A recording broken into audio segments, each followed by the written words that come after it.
Hi friends, ಎಲ್ಲರಿಗೂ ನಮಸ್ಕಾರ. Welcome back to YM vlogs. ಇವತ್ತು ಬೆಳ್ಳುಳ್ಳಿ ಕಬಾಬನ್ನು ಮಾಡ್ತಾಯಿದ್ದೀನಿ.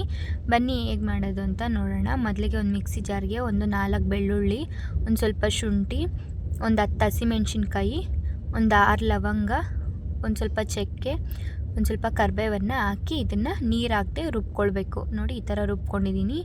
ಇವಾಗ ಒಂದು ಬಟ್ಲಿಗೆ ಒಂದು 4 table spoon cornflour, 1 table spoon ಅಕ್ಕಿ ಹಿಟ್ಟು, 1 ಸ್ಪೂನ್ ಮೈದಾ ಹಿಟ್ಟು, 1 ಸ್ಪೂನ್ ಕಡಲೆ ಹಿಟ್ಟು, ಒಂದು ಸ್ವಲ್ಪ ಉಪ್ಪು, ಒಂದು ಸ್ವಲ್ಪ ಅರಿಶಿನ ಪುಡಿ, ಮತ್ತು ಈಗ ನಾವು ರುಬ್ಬಿಟ್ಕೊಂಡಿದ್ವಂಥ ಆ ಮಸಾಲೆನ ಹಾಕ್ತಿದ್ದೀನಿ. ಒಂದು ಮೊಟ್ಟೆನ ಒಡೆದು ಹಾಕ್ಕೊಳ್ತಿದ್ದೀನಿ. ಈಗ ಇದಕ್ಕೆ ಒಂದು ಸ್ವಲ್ಪ ಕಸೂರಿ ಮೆಂತ್ಯೆ, ಒಂದು ಸ್ವಲ್ಪ ಮೊಸರು,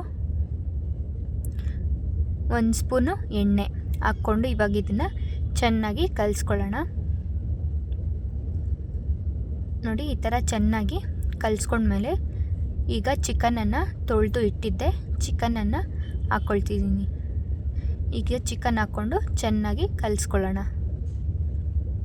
ಮಸಾಲೆ ಎಲ್ಲನೂ ಚೆನ್ನಾಗಿ ಕಲಿಸ್ಕೋಬೇಕು. ಈಗ ಇದ್ರ ಮೇಲೆ ಸ್ವಲ್ಪ ಕರಿಬೇವನ್ನು ಹಾಕ್ತಿದ್ದೀನಿ. ಈಗ ಸ್ಟವ್ ಮೇಲೆ ಬಾಣಲಿ ಇಟ್ಟು ಎಣ್ಣೆ ಕಾಯಕ್ಕಿಟ್ಟಿದ್ದೆ. ಎಣ್ಣೆ ಕಾದ್ಮೇಲೆ ಈ ಥರ ಕಬಾಬನ್ನು ಹಾಕ್ಕೊಳ್ತಿದ್ದೀನಿ.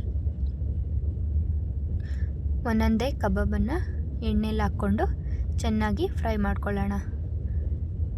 ಒಂದು 5ರಿಂದ 7 ನಿಮಿಷ ಇದನ್ನು ಚೆನ್ನಾಗಿ ಫ್ರೈ ಮಾಡ್ಕೋಬೇಕು.